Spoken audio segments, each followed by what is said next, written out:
बिस्मिल्लाहिर्रहमानिर्रहीम। अस्सलाम वालेकुम स्टूडेंट्स।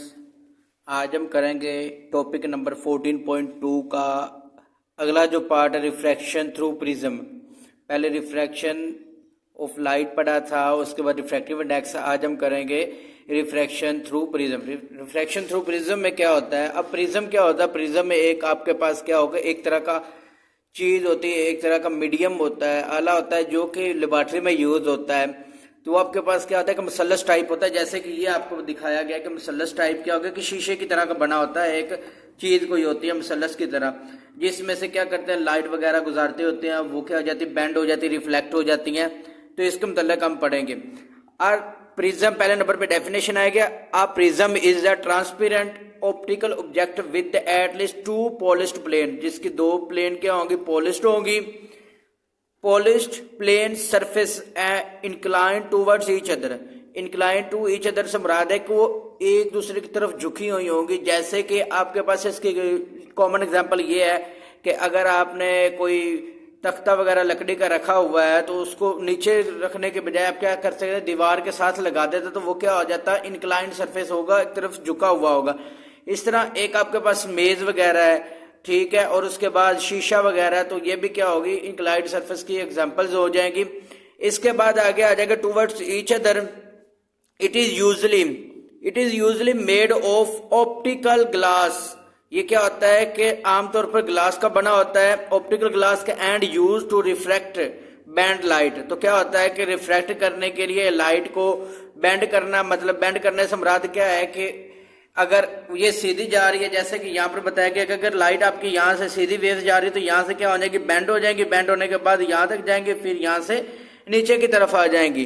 तो ये आपके पास लाइट को बेंड करने के लिए यूज होता है। तो यहाँ तक इसकी डेफिनेशन है। इसके बाद आगे इसकी एक्सप्लेनेशन आ जाएगी, ये वाले सारी इसकी एक्सप्लेनेशन है।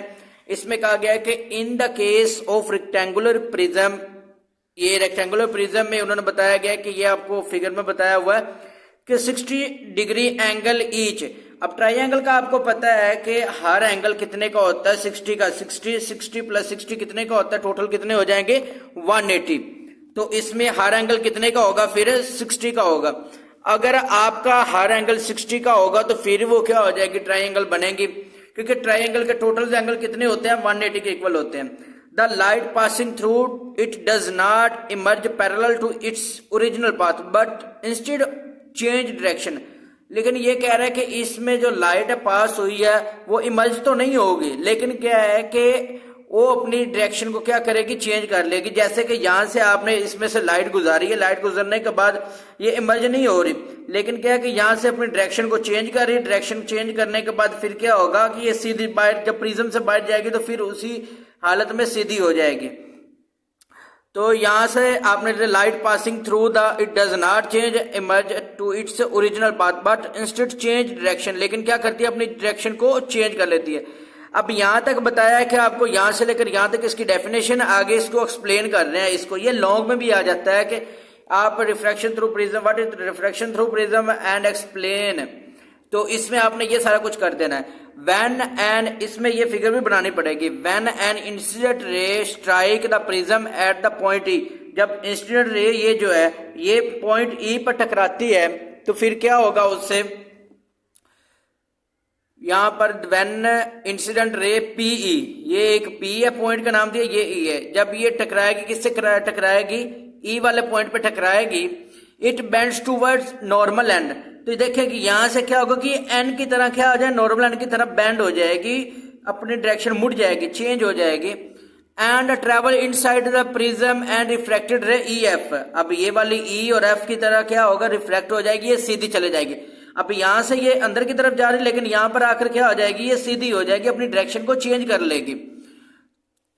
तो इसके बाद आगे आ जाएगा, it bend toward the normal and travel instead, and travel और क्या सफर करेगी, इनसाइड द प्रिज्म, प्रिज्म के अंदर एज रिफ्रैक्टेड रे ई एफ। और ये क्या है, ई से एफ की तरह क्या हो जाएगी, ये इसके अंदर सफर करेगी, या मतलब कि ई से एफ तक जाएगी। अब inside the prism the ray makes an angle refraction or before reaching the second surface at the point. तो यहां से लेकर यहां तक जाने में क्या होगा कि ये एक एंगल बनाएगी, यहां से लेकर यहां तक क्या होगा, एक एंगल बनाएगी। ई से लेकर एफ तक जाने के लिए क्या होगा, ये एक एंगल बनाएगी जिसको आर कहेंगे। Before reaching the second surface point F, F तक पहुंचने के लिए, तो एफ तक पहुंचने के लिए क्या होगा कि एक एंगल बनाएगी। As it exist the prism it bend origin, ये क्या होगा, जब ये एग्जिस्ट करेगी तो क्या होगा कि ये दोबारा बेंड हो जाएगी, दोबारा मुड़ जाएगी। Forming an emergent ray at an angle E, तो क्या होगा कि यहाँ एक इमरजेंट रे बनाएगी जो कि एंगल ई पर जाकर क्या होगी, दोबारा बेंड हो जाएगी। तो ये यहां से लेकर वो आपका ये सारी एक्सप्लेनेशन होगी। इसके बाद आगे एक डेफिनेशन आ रही है, the emergent ray is not parallel to the incident ray but instead divided by an angle D known as the angle of deviation. Angle of deviation की ये डेफिनेशन है, लेकिन मे भी आगे हमारे पास इससे बेहतर डेफिनेशन आएगी। अगर आपने ये करनी तो ये कर ले, लेकिन इससे आगे बेहतर डेफिनेशन आ गई तो वो कर लेंगे। अब इसके बाद आगे यूजेस आ गए हैं कि यूजेस इसके कहां पर होते हैं। This bending effect of the light through prism is widely use, कहां पर यूज होते हैं, ऑप्टिकल इंस्ट्रूमेंट, जो आपके पास ऑप्टिकल इंस्ट्रूमेंट जैसे कि एनक वगैरह, ग्लासेस वगैरह हो जाती है, उनके शीशे में यूज होती हैं। उसके बाद spectrometry and light dispersion experiment, और लाइट के जो एक्सपेरिमेंट वगैरह करते हैं उनके लिए क्या होगी, ये यूज होगी। रिफ्रैक्शन थ्रू प्रिज्म, प्रिज्म को यूज करते होते हैं। आगे हमारे पास टॉपिक है, इसका है पार्ट है टॉपिक का भी, टोटल इंटरनल रिफ्रैक्शन। अब टोटल इंटरनल रिफ्रैक्शन क्या होता है, पहले नंबर पे हम क्या करें, इसके टोटल इंटरनल रिफ्रैक्शन की डेफिनेशन करेंगे और उसके बाद क्या होगी, इसकी एक्सप्लेनेशन करेंगे। अब ये क्या हुआ है कि व्हेन लाइट रे is incident at the boundary between two different medium it split into two parts. जब आपके पास क्या हो कि लाइट जो है इंसिडेंट है at the boundary to different medium, उसके जो मीडियम डिफरेंट होंगे वो कितने पार्ट्स में डिवाइड हो जाएगी, टू पार्ट्स में। वन पार्ट क्या है, one part reflect back into the original medium, एक जो पार्ट है वो क्या करता है, रिफ्लेक्ट करता है बैक किसमें, ओरिजिनल मीडियम ने, तो इसको क्या कहेंगे, रिफ्लेक्टेड रे।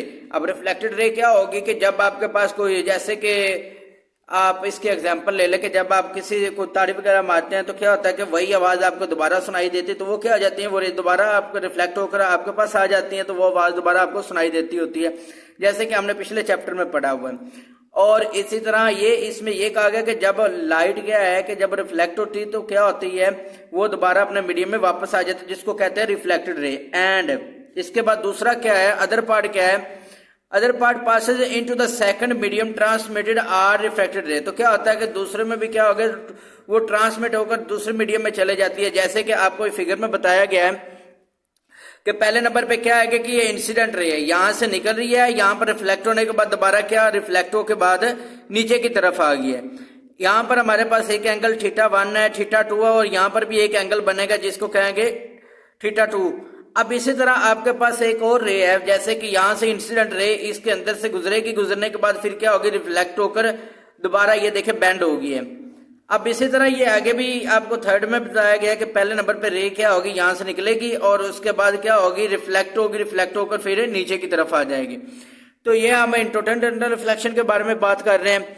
तो पहले नंबर पे ये आपने इसके दो पॉइंट्स ही करने हैं कि किस मीडियम में किस तरीके से डिवाइड होते हैं, दो पार्ट्स में करती है, तो ये आपने दो पार्ट्स लिख लेने हैं। इसके बाद आ गया आगे, if the angle of incidence increase, अगर एंगल ऑफ इंसिडेंस क्या हो कि इंक्रीज हो, बढ़ जाए, then reflection angle also increase, तो जब वो रिफ्लेक्ट होगा वो भी क्या होगा, वो भी एंगल क्या हो जाएगा, इंक्रीज हो जाएगा, वो एंगल भी बढ़ जाएगा।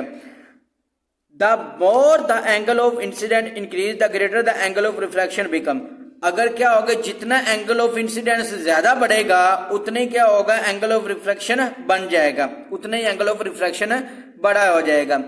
At the particular angle, the reflected ray no longer enters in the second medium but travels along the boundary. This is called critical angle. तो ये critical angle की definition भी बताई गई है कि at the particular angle, the reflected ray no longer enters in the second medium but travels along the boundary is called critical angle. अब critical angle की definition ये भी, अगर ये करनी तो ये कर ले, लेकिन ये करनी है तो ये कर ले, तो ज्यादा यही अच्छी है, तो अब ये कर ले।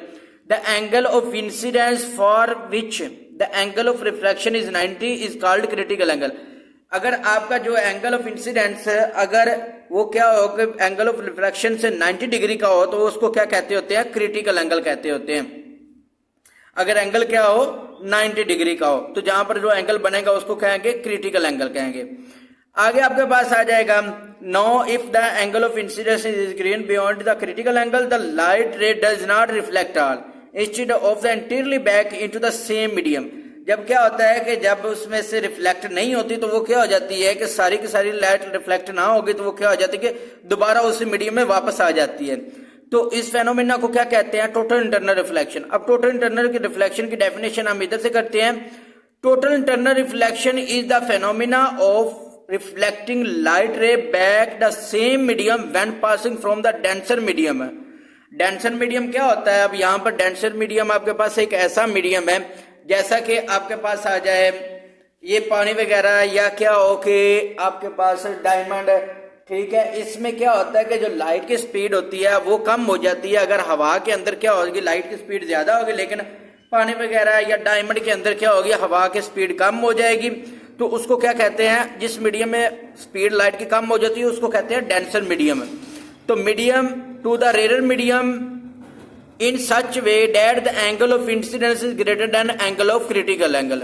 तो ये हमारे पास टोटल इंटरनल रिफ्लेक्शन की डेफिनेशन भी है। अगर आप इसमें करें, यहां से करना चाहते हैं it reflects interiorly back in the same medium, ये फिर यहां से करनी पड़ेगी आपको। अगर यहां से डेफिनेशन करना चाहते हैं ना तो ये यहां से करनी पड़ेगी, यहां से लेकर। लेकिन अगर आप यहां से करना चाहते हो तो ये कर ले, दोनों एक चीज है। अब यहां पर आपको टेबल बनाकर दिया गया है, एमसीक्यूज के लिए भी इंपॉर्टेंट है कि जो मीडियम आपको दिया हुआ है डायमंड, उसमें आपका रिफ्रैक्टिव इंडेक्स कितना है, उसके बाद स्पीड ऑफ लाइट उसके अंदर कितनी है, उसका क्रिटिकल एंगल कितना है, ये आपने 1 बाय 1 सारे इसमें एमसीक्यूज के हिसाब से ये याद कर रहे हैं सारे पार्ट इसके। तो इसके बाद आगे आ जाएगा derivation of the formula for the total internal reflection. आपने टोटल इंटरनल रिफ्लेक्शन के लिए आपने क्या करना है, एक फार्मूला बनाना है। तो ये आपके पास इस तरीके से भी आ सकता है, आपके पास ये भी आ सकता है कि आप क्या करेंगे, आप इसको शो करें n इक्वल है 1/sin c। ये भी आपके पास क्वेश्चन में सिर्फ ये भी पूछा सकते हैं कि प्रूव करें n इक्वल है 1/sin c। तो हम इसको पढ़ते हैं और इसको प्रूव कैसे करना है वो हम इजी मेथड से पढ़ेंगे। अब इसमें ये कहा गया कि to drive the total internal reflection we start with Snell law. अब पहले आपको तो पीछे आपने पढ़ा स्नेल लॉ, तो पहले नंबर पे तो आपको स्नेल लॉ का पता होना चाहिए, तो हमने याद किया हुआ है। तो हमारे पास क्या हो जाएगा n1 sin i इक्वल है n2 sin r। अब मेन चीज आपने ये याद करनी है, n1 sin i इक्वल है n2 sin r। When the total internal reflection across the reflected angle becomes 90। जब क्या होगा इंटरनल रिफ्लेक्शन बनेगा तो उस वक्त हमारा एंगल क्या हो जाएगा 90 का होगा। जब अभी आपको बताया गया है कि क्रिटिकल एंगल कितने का होता है, ये अभी हमने डेफिनेशन पढ़ी है, क्रिटिकल एंगल ऑफ रिफ्लेक्शन कितना होता है 90 डिग्री का। तो यहां पर जो इसका जो एंगल होगा साइन आर वो क्या आ जाएगा, आर की जगह पे आप क्या पुट करेंगे 90। तो ये n1 sin i इक्वल है n2 sin 90, आर की जगह पे क्या लिख दिया sin 90। तो आपको पता है कि साइन 90 किसके इक्वल होता है 1 के। जो आपने वो पीछे पढ़ा होगा वो टेबल है, उसमें साइन टेन को कॉज की वैल्यू सारी दी है, तो वो हमारे पास साइन किसके इक्वल हो जाएगा 90। अब n1 sin i इक्वल होगा n2 के, क्योंकि साइन 1 से मल्टीप्लाई करेंगे तो n2 1 नहीं होगा। अब इसमें आगे हमारे पास क्या होगा, इफ आगे एक और चीज चेंज किया, if i is the critical angle है। अगर यहां पर जो i है वो क्या हो क्रिटिकल एंगल हो, उसको c से शो करेंगे। साइन i इक्वल है, अब ये वाला हमारे पास बन रहा था, इसमें हमारे पास क्या बन रहा था n1 sin i इक्वल है n2 sin r। अब जो हमारे पास जो r था sin r हमारे पास किसके इक्वल हो गया 90 के। तो फिर हमारे पास क्या बनेगा n1 sin i इक्वल है n2 sin r की जगह पे क्या लिखेंगे sin 90। अब साइन 90 किसके इक्वल होता है, साइन 90 तो इक्वल होता है 1 के। तो साइन 90 इक्वल होता है 1 के, तो फिर ये हमारे पास हो जाएगा n1 sin i इक्वल है n2। अब ये सारा तो 1 के इक्वल है, तो ये हमारे पास n2 आ जाएगा। अब इसमें आगे क्या होना चाहिए, तो ये जो हमें बताया गया है कि साइन i, इसमें यहां पर कहा गया है कि now if i is the critical angle.